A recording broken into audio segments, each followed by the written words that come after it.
Hi everyone.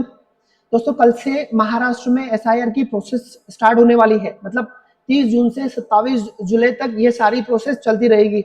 इस बीच आपको इनम्रेशन form कैसे भरना है, डॉक्यूमेंट किसे देने हैं, किसे नहीं देने, ऐसी सारी बहुत सारी बातें मैं आपको समझाऊंगा। आपको आज खास करके इस इनम्रेशन फॉर्म के बारे में बताने वाला हूँ। तो हम लोग समझेंगे कि ये इनम्रेशन फॉर्म कैसे भरते हैं, इसको भरना कैसा है और किसे भरना है, कैसे भरना है, किसे डॉक्यूमेंट लगाने हैं, किसे नहीं लगाने हैं, इसको थोड़ा समझने की कोशिश करते हैं। देखो, महाराष्ट्र में एसआईआर तो शुरू हो चुकी है। अभी महाराष्ट्र में 3 तरह की, देखो ये महाराष्ट्र का जो एसआईआर है वो स्टार्ट हो चुका है। इसमें 3 तरह के लोगों की लिस्ट रहेंगी। एक जिन्होंने मैपिंग सक्सेसफुली करा लिया था, तो वो लोगों की लिस्ट रहेंगी। एक वो लिस्ट होंगी जिन्होंने मैपिंग, मतलब नो मैपिंग, मैपिंग कराया ही नहीं है, उसने मैपिंग ही नहीं कराया क्योंकि 2002 की लिस्ट में उनके घर में कोई था ही नहीं। और एक लिस्ट होगी जिन्होंने मैपिंग कराया था, मैपिंग कराया था बट वो मैपिंग जो है ना, तो मैच नहीं हो पाई है ना, सक्सेसफुल नहीं हो पाई, सक्सेसफुल नहीं हो पाई, नो सक्सेसफुल, अनसक्सेसफुल बोल सकते हैं, अनसक्सेसफुल, जिसको एनोमली कहा जाता है। मतलब ये लोग एनोमली की लिस्ट में हैं, एनोमली, एनोमली की लिस्ट में हैं। समझा देता, मतलब वो लोग जिन्होंने मैपिंग कराया था बट उनकी मैपिंग सक्सेसफुल नहीं हुई है, अनसक्सेसफुल होगी। इसका ये मतलब है कि आपने, आपका नाम जो था वो आपके घर में किसी, मतलब आपके पिताजी के नाम से या फिर आपकी माँ से, दादा से, किसी भी मैचिंग कराई होगी। तो आपने ये मैचिंग कराई होंगी। अब किसी भी वजह से अब नाम मैच नहीं हुआ होगा, स्पेलिंग मिस्टेक या फिर नाम में कुछ चेंज होगा या फिर डेट ऑफ बर्थ अलग होगी, कुछ भी वजह हो सकती है। तो आपका ये नाम मैच नहीं हुआ। अब नाम मैच नहीं हुआ तो आपकी मैपिंग सक्सेसफुल नहीं हुई। इसका मतलब है आप एनोमली में चले गए। एनोमली वो लिस्ट है जिनकी मैपिंग सक्सेसफुल नहीं हुई है, वो लोग।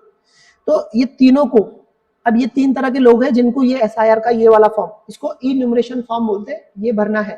मतलब सबको ई न्यूमरेशन फॉर्म कंपलसरी भर के देना है।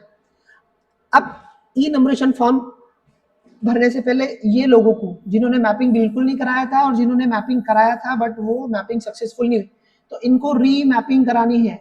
री मैपिंग करानी है अपने बीएलओ के पास जाके, बीएलओ के पास जाना है, उन्हें री मैपिंग करवानी है। आपको जो भी गलती थी वो सुधारने की कोशिश करने की है। अगर आपका री मैपिंग नहीं होता, ठीक है, या आपका मैपिंग नहीं होता, री मैपिंग नहीं होता, तो आपको ये फॉर्म भरने के साथ साथ आपको 12 डॉक्यूमेंट में से, जिसमें एक आधार कार्ड भी है, उन 12 डॉक्यूमेंट में से एक कोई डॉक्यूमेंट देना पड़ेगा आपको। ठीक है, अब ये फॉर्म कैसा भरना है इसको थोड़ा समझते हैं। अब 12 डॉक्यूमेंट कौन से देने हैं वो अलग से वीडियो में मैं बना के बता दूंगा आपको। ठीक है, बहुत मुश्किल बात नहीं है। तो ये फॉर्म कैसे भरना है इसको थोड़ा समझते। देखो यहाँ पर ना, ये वाला जो कॉलम है, ये वाला कॉलम, ये वाला जिसमें आपकी पहले से डिटेल, ऑलरेडी डिटेल रहेगी। यहाँ पर आपकी ऑलरेडी डिटेल रहेगी। उसके अलावा अगर आपका नाम 2002 की लिस्ट में था, तो आपको यहाँ पर आपकी 2002 की नाम की लिस्ट की डिटेल भरनी है। अगर आपका नाम नहीं था, आपकी माँ या आपके बाप का या आपके दादा या दादी का नाम था, तो आपको उनकी डिटेल यहाँ भरनी है। अगर आपका नाम यहाँ है और आपने फिल कर दिया, तो फिर आपको ये भरने की जरूरत नहीं है। बट आपका 2002 की लिस्ट में नाम नहीं था, फिर आपके बाप या माँ या फिर दादा या दादी का नाम था, तो उनकी डिटेल भरनी है यहाँ पे। ठीक है, अब कुछ ऐसे लोग हैं जिनका ना यहाँ पर खुद का नाम 2002 की लिस्ट में था, ना उनके घर में किसी का नाम था 2002 की लिस्ट में, तो उन्हें ये दोनों ही कॉलम खाली छोड़ने हैं। ठीक है, उनको ये नीचे का ये इतना वाला ब्लॉक भर के देना है। ठीक है, अब मैं बताता हूँ एक एक करके आपको कैसे फॉर्म भरते हैं। देखो यहाँ सबसे पहले ना आपको ये फॉर्म दिया है ना, तो यहाँ पर सबसे पहले आपका बीएलओ जो है, बीएलओ, तो उसका नाम रहेगा यहाँ पे, नाम, और उसका मोबाइल नंबर आपको दिया जाएगा। मोबाइल नंबर यहाँ ऑलरेडी था, मैंने मिटा दिया क्योंकि किसी दूसरे का नाम था यहाँ पे, तो यहाँ पर रहेगा। अब ये बीएलओ के पास में ही आपकी सारी प्रोसेस करनी है, मैपिंग की, रीमैपिंग की। उसके बाद में यहाँ पर ये जो ब्लॉक दिख रहा है ना आप लोगों को, ये वाला जो ब्लॉक दिख रहा है, ये वाला, इसमें ऑलरेडी आपकी डिटेल भर के आएंगी। आपको जो फॉर्म मिलेगा उसमें ऑलरेडी डिटेल आएंगी। यहाँ पर आपका नाम रहेगा, पूरा नाम। यहाँ पर आपका वोटर आईडी जो हाल ही का है, अभी का 2024 की जनरल इलेक्शन के हिसाब से, अगर आपका यहाँ पे वोटर आईडी कार्ड है ना, voter ID card, sorry voter ID number, voter ID number already आएगा आपका। उसके बाद में आपका एड्रेस, यहाँ पर आपका एड्रेस आएगा, आपका पता आएगा, पूरा डिटेल में आपका पता रहेगा। 3 चीजें ये पहले वाले कॉलम में रहेगी। पहले में आपका नाम रहेगा, दूसरे में आपका वोटर आईडी नंबर हाल ही का, ठीक है, और बाद में आपका एड्रेस रहेगा। उसके बाद में आपकी जो वोटर लिस्ट में जो सीरियल नंबर है वो आपको यहाँ पे दिखेगा अनुक्रमांक की जगह पर। ये जो अनुक्रमांक है यहाँ पर आपका जो सीरियल नंबर रहेगा वो दिखेगा। उसके बाद में भाग क्रमांक, इसको हम लोग यादी नंबर बोलते हैं। तो आपका यादी नंबर यहाँ पर ऑलरेडी रहेगा दिया, ठीक है, यादी नंबर रहेगा। उसके बाद में आपका जो विधानसभा या लोकसभा मतदार संघ है तो उसका नंबर रहेगा और उसका नाम रहेगा, है ना। आपका जो विधानसभा मतलब कॉन्स्टिट्यूएंसी का नंबर रहता है और उसका नाम रहता है। तो कॉन्स्टिट्यूएंसी का नंबर और उसका नाम पूरा डिटेल में यहाँ पे दिखेगा आपको, और आप किस राज्य से है तो वो वहाँ पे दिखेगा, जैसे महाराष्ट्र। उसके बाद में यहाँ पर एक QR कोड रहेगा जिसमें आपकी डिटेल कोडिफाई की जाएगी बाद में। उसके बाद में यहाँ पर एक आपका फोटो, कलर फोटो ऑलरेडी रहेगा, यहाँ पे कलर फोटो रहेगा ऑलरेडी दिया हुआ। अब आपको ये खाली जगह में आपको आपका फोटो लगाना है, खुद का फोटो लगाना है, हाल ही का, अभी का। तो आपको 2 फोटो निकाल के रखने हैं, आपके हाल ही के 2 फोटो आपको यहाँ पे लगाने हैं, ठीक है। कान वान दिखने चाहिए, अच्छा फोटो निकाल लेना, हाल ही का लगाना, पुराना मत लगाना। आप समझते हैं फॉर्म कैसे भरना है।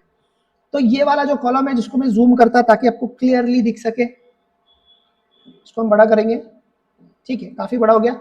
अब ये पहला वाला जो कॉलम है तो इसमें साफ लिखा है कि मागील SIR मध्ये मतदार यादीतील मतदाराचा तपशील, मतलब ऊपर जिसका नाम है उसकी खुद की डिटेल देनी है यहाँ पे। अगर 2002 की लिस्ट में नाम है तो आपको 2002 की लिस्ट में आपका क्या नाम है वो जैसा क्या वैसा लिखने का, वहां पे आपका जो भी नाम है जैसा क्या वैसा लिखना है। जैसे मैं मेरा लिखता है यहाँ पे साबिर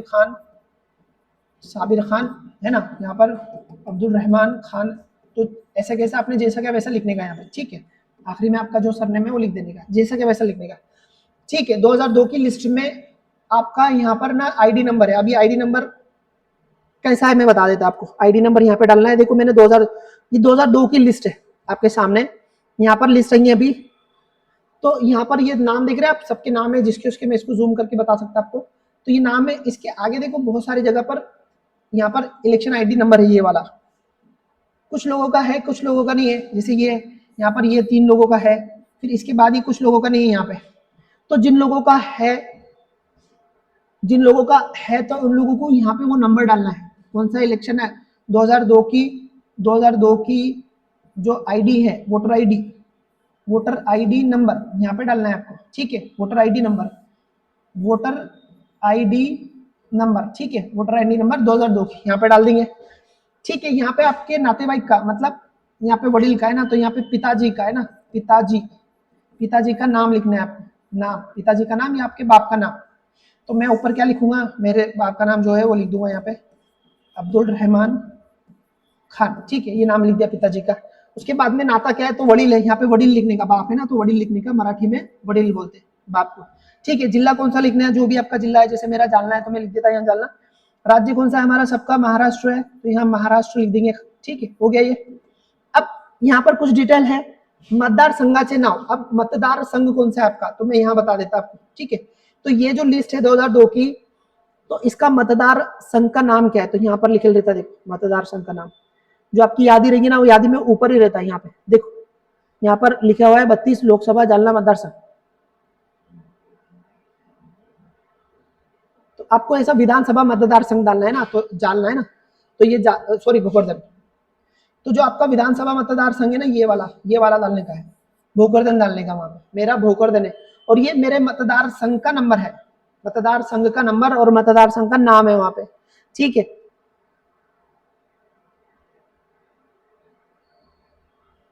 ठीक, ये वाला जो नाम है ना, तो लोकसभा और राज्यसभा में जो मिला के है ना उनके लिए ये लोकसभा मतदार संघ डालना।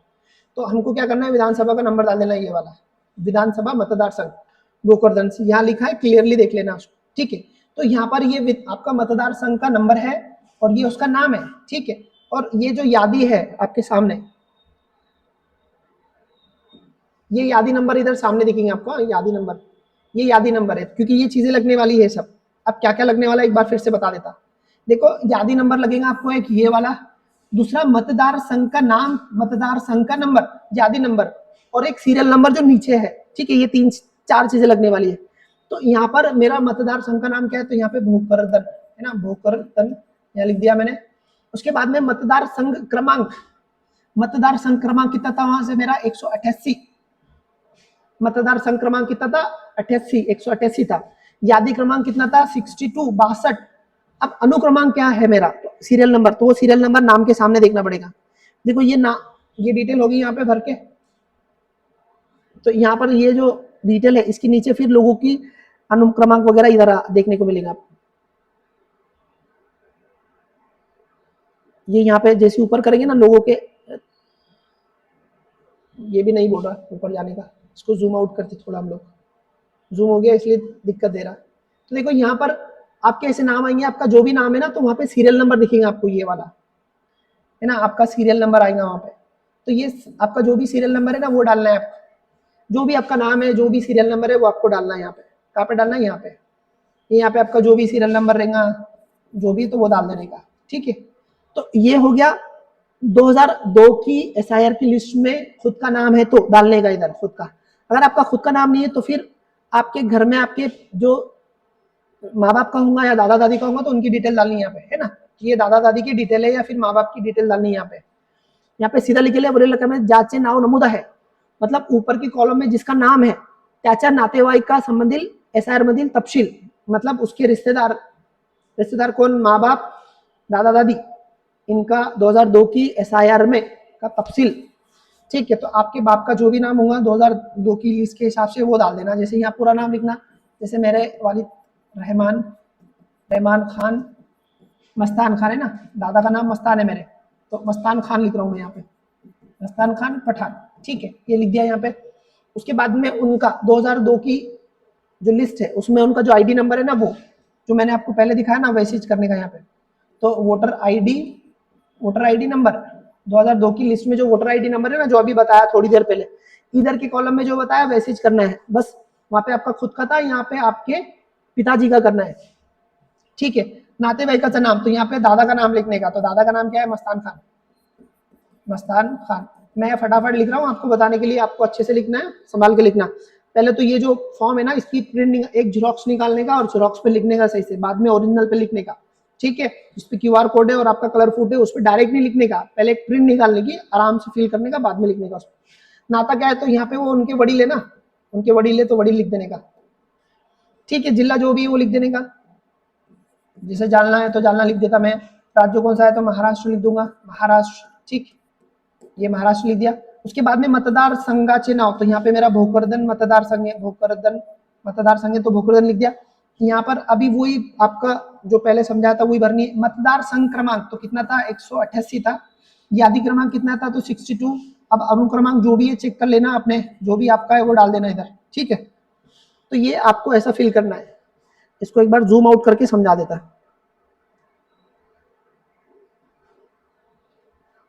देखो यहाँ पर अगर आप, ये आपका नाम रहेगा, यहाँ पे आपकी डिटेल रहेंगी।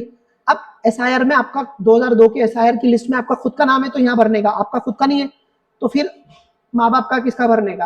अगर आपका नाम है आपका भर लिया तो माँ बाप का भरने की जरूरत नहीं है, सिर्फ आपके नाम से ही आपने, मतलब जिससे आपने मैपिंग कराई उनके लिए भरना है, जिससे आपकी मैपिंग कराए वो भरने का। अगर आपका नाम नहीं है तो नहीं भरने का, आपने आपके माता पिता के नाम से मैपिंग कराया होगा तो उनका भरने का। इनका भी नहीं है नाम, इनका भी नहीं नाम है तो फिर ये तो नीचे का सबको भरना है। अगर आपका नाम नहीं है दोनों का तो छोड़ देने का, दोनों जगह भी नहीं है, मतलब आपके घर में किसी का भी एसआईआर 2002 की एसआईआर में नाम नहीं है तो ये दोनों खाली छोड़ देने का, मतलब आपको डॉक्यूमेंट देने पड़ेंगे। फिर ये नीचे की डिटेल तो सबको भरनी है, आपको आपकी डेट ऑफ बर्थ लिखनी है यहाँ पे, आपकी जो भी है तो जो भी है वो लिखनी है आपको, जो भी है तो वो लिख देना इधर, ठीक। उसके बाद में आधार, आपका आधार नंबर जो भी है वो लिख देना यहाँ पे, आधार नंबर। उसके बाद में मोबाइल नंबर लिख लेना आपका जो भी है, तो जो भी मोबाइल नंबर है लिख लेना। उसके बाद में आपके वडील का नाम, जैसे मैं मेरे वडील का नाम लिख देता यहाँ पे, रहमान खान, ठीक है, लिख दिया। अब आपके जो वडील है, आपके जो पिताजी है, उनका वोटर आईडी, अब यहाँ पर आपको जो आपका उनका जो कोई भी आईडी चलेगा, हाल ही का भी चलेगा, पुराना भी चलेगा ना। वोटर आईडी नंबर डालना है आपको, हाल ही का डाल सकते हैं आप, पुराना भी डाल सकते हैं, कोई दिक्कत नहीं, ठीक है। फिर यहाँ आई का नाम, आपकी जो भी आई का नाम है वो लिख देना, जैसे मैं लिख देता यहाँ पे, ठीक है। तो ये आई का नाम लिख दो, आप जो भी नाम है वो लिख देना। उनका वोटर आईडी नंबर आपको डालना है यहाँ पे, ठीक है, वोटर आईडी नंबर आपको डालना है। उसके बाद में यहाँ पर आपको लिखना है पति की पत्नी, अगर आपकी मतलब आपकी पत्नी होंगी, पत्नी का नाम डालना, आपका पति होगा तो पति का नाम डालना है यहाँ पे, और उनका हाल ही का वोटर आईडी नंबर या पुराना वोटर आईडी नंबर है वो डाल देने का, ठीक है, इतना ही करना है। उसके बाद में यहाँ पर आपकी सिग्नेचर करनी है, यहाँ पर आपकी करनी है, आप यहाँ पर आपकी खुद की सिग्नेचर करो, या फिर आप मौजूद नहीं है तो घर के कोई भी कर सकते हैं। तो आपके घर में जिसने भी सिग्नेचर, कोई भी मतलब अपने घर का कोई दूसरा भी कर सकता, तो जो भी सिग्नेचर करेगा उसमें मेंशन करना कि कौन है बोल के, आपका नाम लिख के। नाते संबंध नमूद करना है, मतलब कौन है आप, उसके कौन है, तो यहाँ पे आपने जैसा आप उसके सिग्नेचर कर देना, यहाँ पे जो भी सिग्नेचर है ऐसा कर देना। उसके बाद में लिख देना यहाँ पे भाऊ, भाऊ नाते संबंध यहाँ पे लिख देना, या फिर एक बार बीएलओ से कंफर्म कर लेना कैसा करना है। तो यहाँ पे फिर बाद में आपके जो बीएलओ है, यहाँ पे बीएलओ की सिग्नेचर, ठीक है। याद रखना आपको ऐसे दो फॉर्म मिलने वाले, दो फॉर्म मिलने वाले हैं आपको। एक फॉर्म आपके पास खुद रखना है बीएलओ की सिग्नेचर के साथ, और एक बीएलओ को देना है आपकी खुद की सिग्नेचर के साथ, ठीक है। याद रख लेना, इस तरह आपको इनोमिनेशन फॉर्म भरना है। अब ये फॉर्म भर के आपको देना है, इसकी मतलब ये सामने से ये ऐसा रहेगा और पीछे से ये ऐसे इंस्ट्रक्शन रहेंगे इसके, जिस पे आपको सिग्नेचर करना है। तो आपको ये करना है। अब 30 तारीख मतलब कल सुबह से आपको खुद बीएलओ के पास जाना है और देखना है आपकी मैपिंग हुई है नहीं हुई है, आपका एनोमली में तो नहीं आया, तो सारी चीज़ें चेक करनी है प्रॉपर तरीके से, ये सारी चीज़ें करनी है। याद रखो, डायरेक्ट फॉर्म फिल नहीं करने का, इसका जेरॉक्स निकालने का, आराम से चीज़ें समझने की, 2-3 दिन टाइम लेने का, फिर फॉर्म भरने का आराम से, जल्दबाजी नहीं करने का, खाड़ा फोड़ गलतियाँ बिल्कुल नहीं करने की इसमें, ठीक है। मैंने जिस तरह भरा है आप सुकून से भरना, मुझे आपको बताना था ये फॉर्म पे, इसलिए मैंने फटाफट बताया, आपने ये सब गलतियाँ नहीं करना। इसके अलावा आपकी जो भी दिक्कत है कमेंट में बताना। इसके अलावा एसआईआर से रिलेटेड हर चीज़ में आपको डिटेल इस चैनल पे बताऊंगा, तो फॉलो कर लेना, सब्सक्राइब कर लेना, यूट्यूब फेसबुक सारी चीज़ों पे ये सारी चीज़ें बताने वाला हूँ मैं, ठीक है। जय हिंद, बाय बाय।